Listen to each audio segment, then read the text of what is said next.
Jadi, setiap orang itu bisa meragukan dirinya sendiri.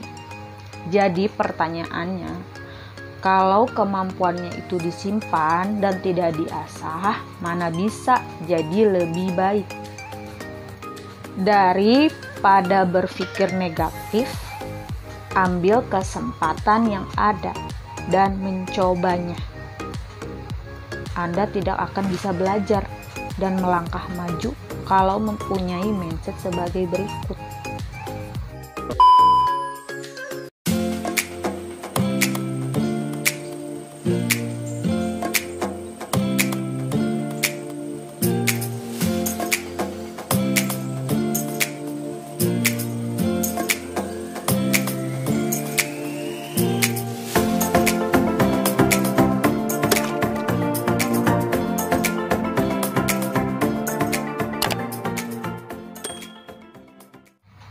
Hai teman-teman, kembali lagi bersama aku Nani Channel. Oke guys, apa kabar semuanya? Semoga kalian sehat-sehat dan bahagia ya.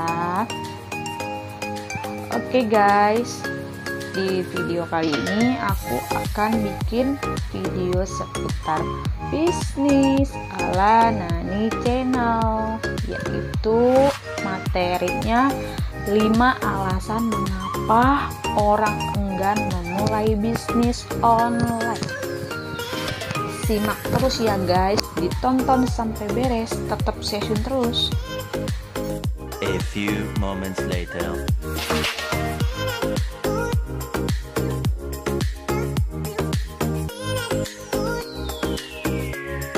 Step pertama, bingung cara memulainya.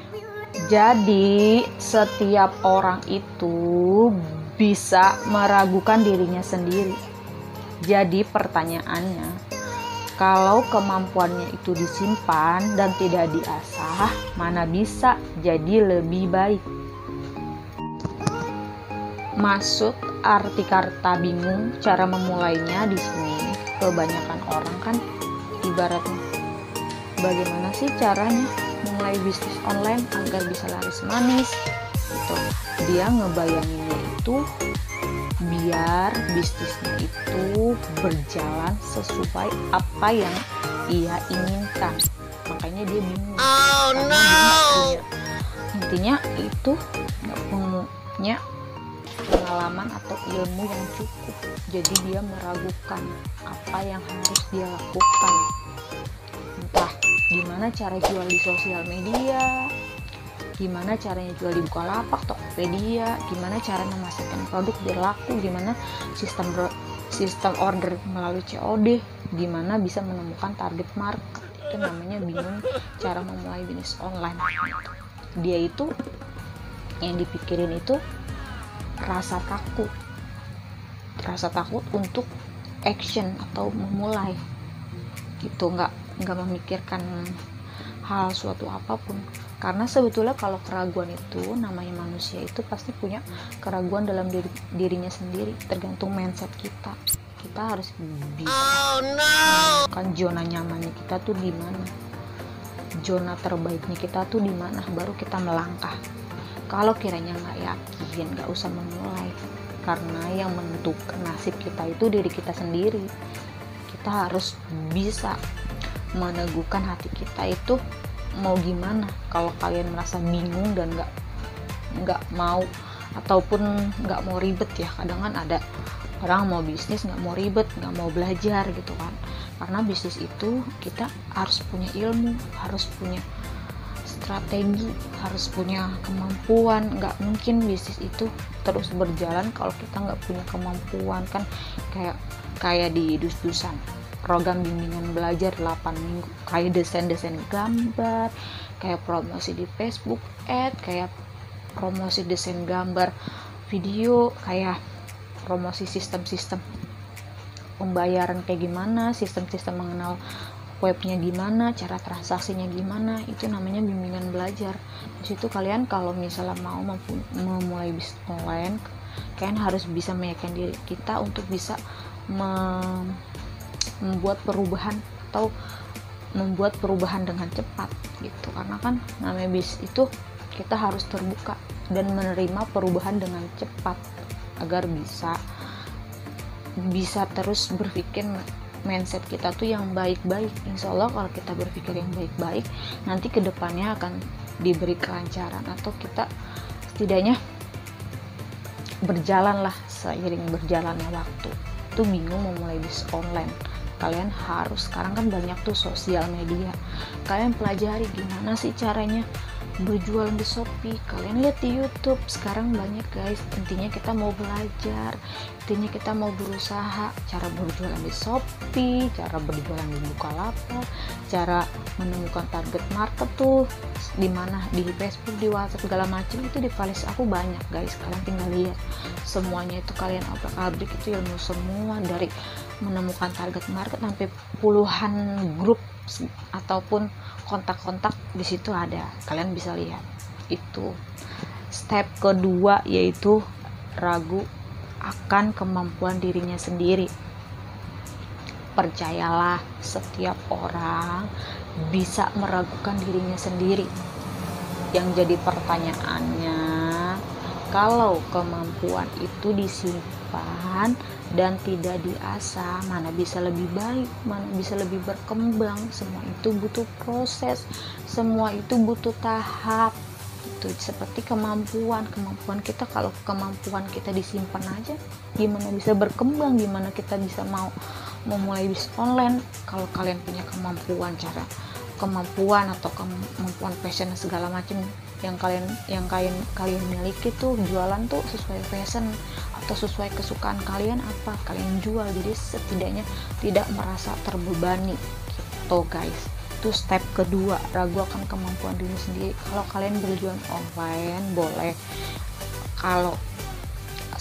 boleh, kalau diri kita ada keraguan dalam diri kita itu wajar. Tapi kalau kemampuan yang ada di diri kita disimpan, nggak diasah, gimana kita mau lebih baik, gimana kita mau bisa memulai bisnis online. Karena semua itu berproses, dan kalian harus bisa meyakinkan diri kita itu gimana nanti nih dampaknya bisnis ini kalau saya jalani. Makanya yang dinamakan itu, kalian harus punya niat, kemauan, mental yang baik, serta kalian harus punya supplier yang tepat. Supplier itu benar-benar penunjang bisnis kalian. Kalau kalian salah pilih supplier, bisa-bisa barang jelek dan customer itu kecewa. Mungkin pembeli cuman itu beli paling setidaknya sekali dua kali, jadinya dia kapok, nggak akan bikin repeat ordernya tinggi karena dia sudah tahu kualitasnya buruk gitu.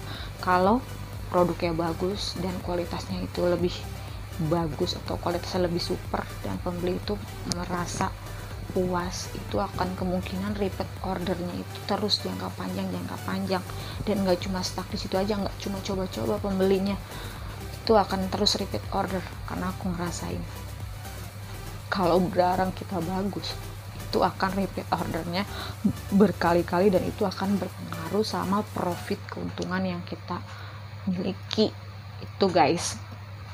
Yang ketiga itu tidak ada dukungan dari keluarga. Arti kata namanya kita mau memulai bisnis online, kita kan pasti minta izin tuh kalau yang udah berumah tangga sama suami kalian.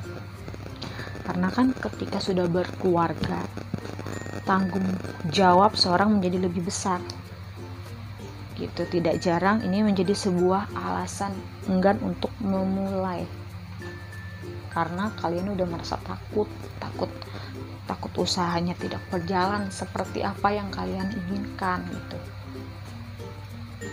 Itu ada rasa takut. Kita boleh maksudnya bertukar pikiran dengan keluarga, ataupun contohnya aku udah menikah, aku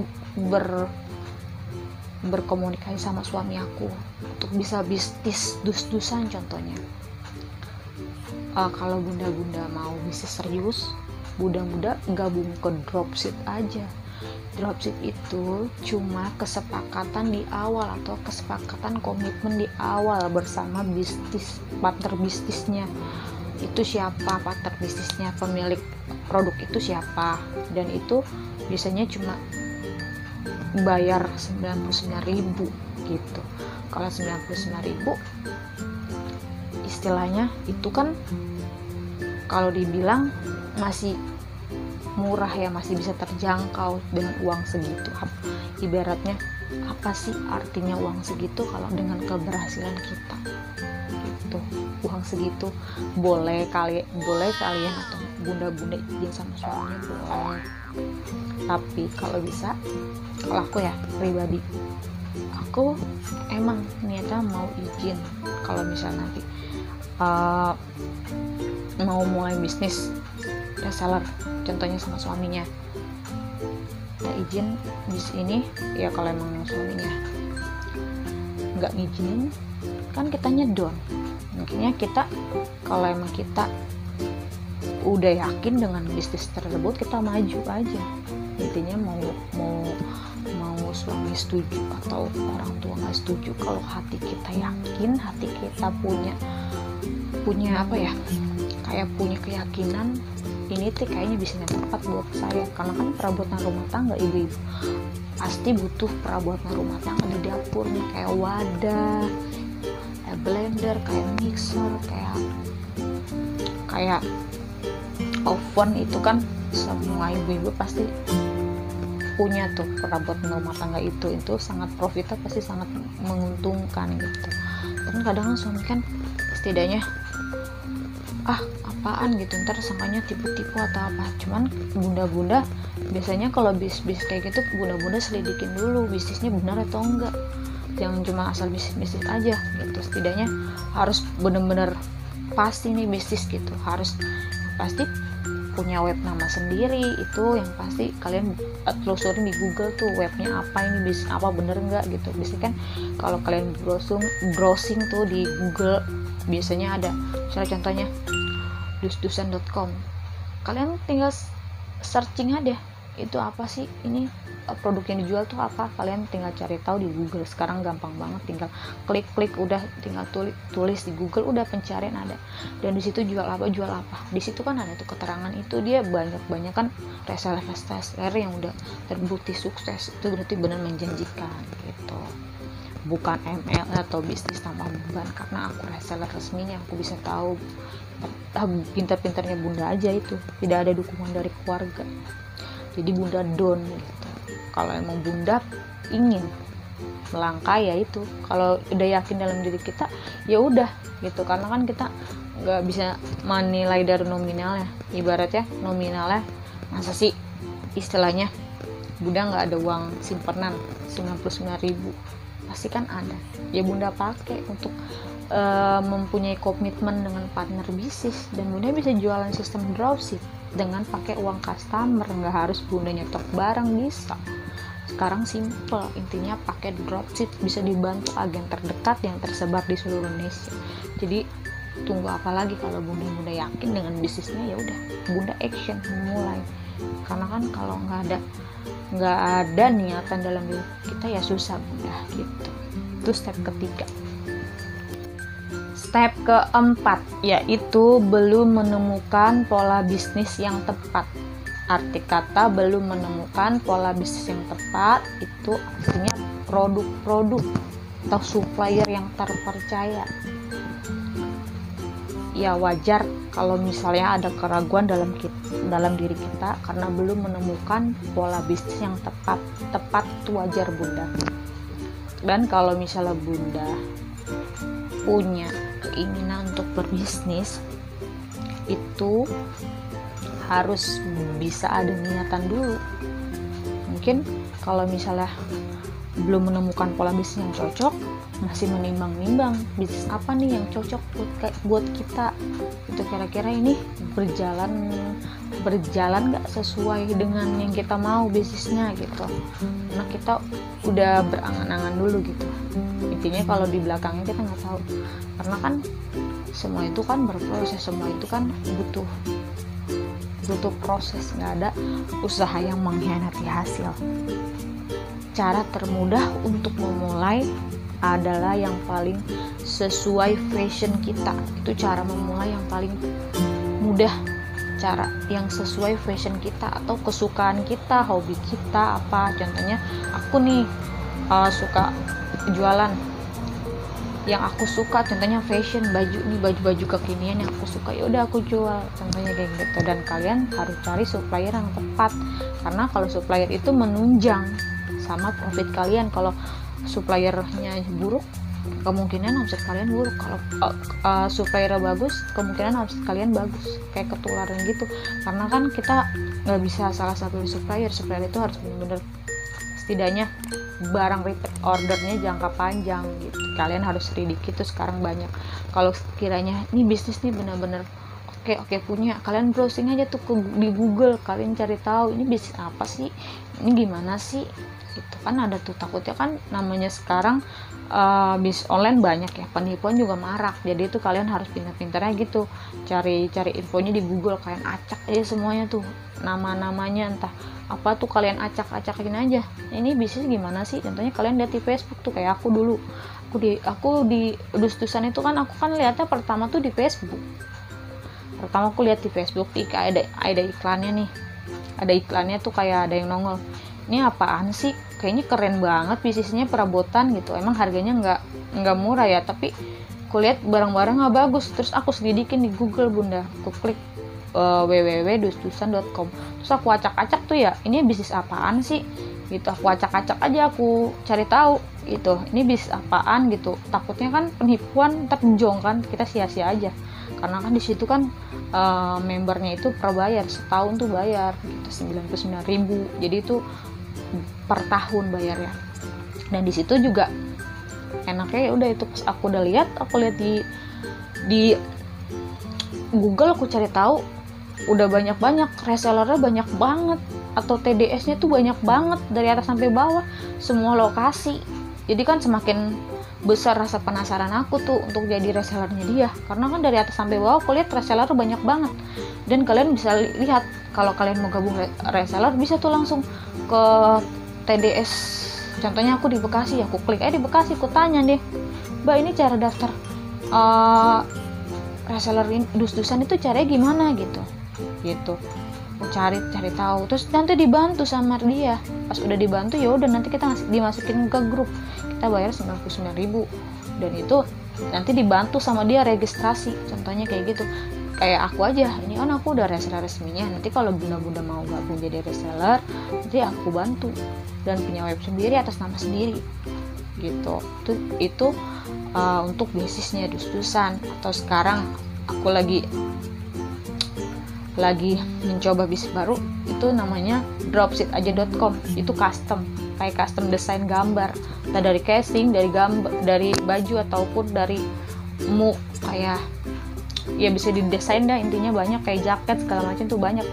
Itu dropship-aja.com. Cuman aku belum paham banget, masih baru, karena aku baru ya kan, belum ngerti gitu. Kalau yang di dus-dusan itu udah ngerti banget, kalau yang itu masih baru gitu, jadi belum terlalu paham. Kalau yang dus-dusan udah lumayan, omsetnya juga udah lumayan, udah bisa, ada yang bayar cash, ada yang bayar sistem nabung, ada yang arisan, itu lumayan. Insya setiap bulan pasti ada pemasukan gitu bunda. Kita harus pintar-pintar cari peluang yang ada. Kapan lagi kalau nanti kita ibaratnya sukses kan, yang banggakan diri kita sendiri. Kita mampu loh dalam zona yang tidak nyaman jadi zona nyaman. Kalau aku orangnya tuh agak gimana ya, agak kekeh, orangnya agak kekeh kalau katanya gitu. Maksudnya masa sih dia bisa, gue nggak bisa gitu. Kalau aku orangnya, masa sih dia bisa, gue nggak gitu. Aku cari tahu orangnya kayak gitu bunda. Jadi tuh setidaknya masa dia bisa, cuma kayak gitu aja ya, aku cari tahu, aku obrak-abrik tuh Google gitu. Aku kayak gitu orangnya, aku obrak-abrik Google, terus pas nggak lama kita cari tahu gitu. Karena kan semua itu harus ada niat dalam diri kita. Kalau kita nggak kayak gitu, kita nggak ada ilmunya gitu. Karena semuanya itu harus punya ilmu. Kalau bisnis juga kalau kalian minim ilmu susah, karena bisnis itu harus punya ilmu. Strategi marketing itu banyak, digital marketing itu banyak. Karena aku aja baru tahu kan ya, dari dulu masih belum terlalu paham. Kalau sekarang ya insya Allah udah paham, karena aku belajar sama beberapa mentor, udah sertifikat udah banyak, jadi udah tahu gitu. Alhamdulillah gitu. Kalian yang tadi tuh step keempat, belum menemukan pola bisnis yang cocok, kalian cari dulu, kalian setidaknya temukan dulu fashion yang kalian suka, entah jualan yang kalian suka, jadi tuh nggak merasa beban yang kalian jual gitu. Jadi setidaknya kalian terus berjualan gitu, tanpa ada rasa lelah, karena kan berjualan itu harus konsisten biar kalian bisa mendapat profit yang lebih menguntungkan. Dan lanjut ke step terakhir, yaitu step kelima, mendengar omongan orang lain atau sahabat gagal karena bisnisnya. Itu faktornya. Orang itu kadang-kadang kita mendengarkan omongan orang lain, sebetulnya itu mental block. Kalian bisa aja mentalnya ciut gara-gara dengerin omongan orang. Makanya kalau kalian misalnya mau maju, jangan dengerin omongan orang gitu. Kalian tidak yakinin aja sama diri kalian gitu, karena kan orang nggak semuanya orang bisa berpola pikir seperti kita gitu. Contohnya mendengarkan omongan orang lain atau sahabat gagal dalam bisnisnya. Pengalaman dari orang-orang yang di sekitar kita memang bisa mempengaruhi mindset dan action kita. Karena pengalaman orang yang udah gagal tuh kadang-kadang orang bisa mempengaruhi mindset kita jadi buruk, negatif. Karena dia gagal, kita bisa jadi kita ketularan gagal. Lah, orang kan beda-beda guys. Kalau dia gagal, kita belum tentu gagal, kan orang beda-beda. Kalau selamanya dia gagal terus ya nggak bakalan bisa itu guys, karena semua orang beda-beda. Jangan samain dia gagal kita gagal, ya nggak bisa gitu, karena semua orang beda-beda. Jangan kalian lihat dia gagal kalian down ya, nggak maju-maju dah gitu guys. Intinya kalian harus bisa punya keyakinan dalam diri kita. Jangan dengerin omongan orang guys, dengerin omongan orang. Kalau dia gagal ya itu jadi pelajaran lah. Kalau kita jangan seperti itu gitu, karena macam-macam orang kan, nasib orang nggak ada yang tahu gitu. Itu nanti akan mengaruhi mindset atau action kita. Seharusnya kita mau jualan, tiba-tiba ada di sosial media teman kita gagal bisnis, kita down, nggak jadi jualan dah gitu. Intinya namanya kita dipengaruhi sama orang lain gitu. Jadi kita nggak mau maju karena kita udah ketakutan ada teman kita yang gagal gitu guys. Jadi membuat nyali kita ciut gitu. Itu adalah step kelima atau terakhir, mendengarkan omongan orang lain yang gagal karena bisnis, sehingga kita memilih jalur yang aman menjadi karyawan. Udah, kalian memilih jalur aman karyawan aja.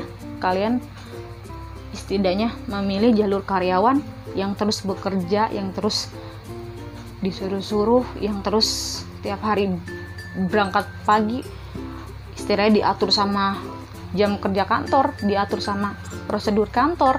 Kalian nggak bisa jadi bisnis diri kita sendiri gitu. Intinya kalian diatur sama perusahaan. Kalian cari nyaman karena kalian nggak mau beresiko bisnis gagal di tengah jalan itu. Kalau misalnya, kalau misalnya mindset kayak gitu tuh salah guys. Kalau kalian dengerin omongan orang, boleh dengerin omongan orang kalau omongan itu baik. Kalau yang nggak baik jangan dengerin guys. Itu mempengaruhi ke mindset atau action kita. Yang tadinya kita mau mulai, tiba-tiba kita takut, udah ciut duluan. Orang denger ini kita takut, denger ini kita takut, ya itu nggak akan maju-maju bisnisnya. Nggak, yang tadinya kita udah mulai merangkap benar-benar serius bisnis, ya udah, itu namanya mental mental cari aman, lebih mempatokan atau lebih suka menjadi karyawan. Ya kalau karyawan ya kalian harus bisa yaitu dengan aturan perusahaan, bangun pagi, prosedur perusahaan, istilahnya disuruh ini kalian harus bisa terima, karena kalian nggak jadi seseorang bisnis di dirinya kita sendiri. Jujur aku tuh lebih suka bisnis sih sebetulnya dari dulu mindsetnya emang suka jualan, cuman karena kan dulu belum ada ilmunya ya, karena masih menjajak, karena kan ilmu itu sebetulnya banyak guys, karena kita belum ketemu titik terangnya aja. Kalau udah ketemu titik terangnya, punya mentor bagus-bagus, udah ketularan. Karena dulu aku nggak ngerti cara jualan, istilahnya copywriting, cara cari target market. Kalau sekarang kan udah tahu target marketnya di mana. Aku cari dulu kontak WhatsApp aku cuman berapa ya, 100 orang apa 50 orang, itu juga nggak banyak karena aku jarang nyimpenin nomor orang.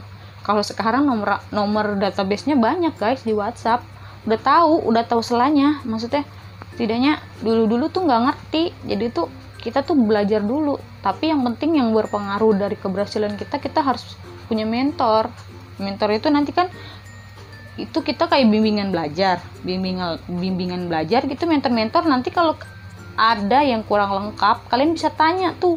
Jadi yang tidaknya ada rasa penasaran caranya beriklan di Facebook, bayar gimana, gratis Facebook gimana gitu, nanti kan dijawab sama mentor kita. Jadi setidaknya rasa penasaran kita itu tuh terjawab karena ada mentor, ada yang ngasih tahu yang udah punya ilmu duluan dari kita. Mah kan nggak punya ilmu tuh. Kalau ada mentor, kita punya ilmu, kita dibimbing, diarahin, nih harus kayak gini. Begitupun sebaliknya. Dari dulu tuh aku bener-bener nggak ngerti, sekarang udah alhamdulillah. Cuman itu berproses, masih terus belajar gitu guys. Oke, semoga ilmu yang aku kasih tahu bermanfaat untuk kalian. Bagi kalian khusus yang baru datang ke channel aku, jangan lupa di subscribe, karena subscribe itu gratis biar kalian gak ketinggalan notif saat aku upload video. See you in next video, bye bye.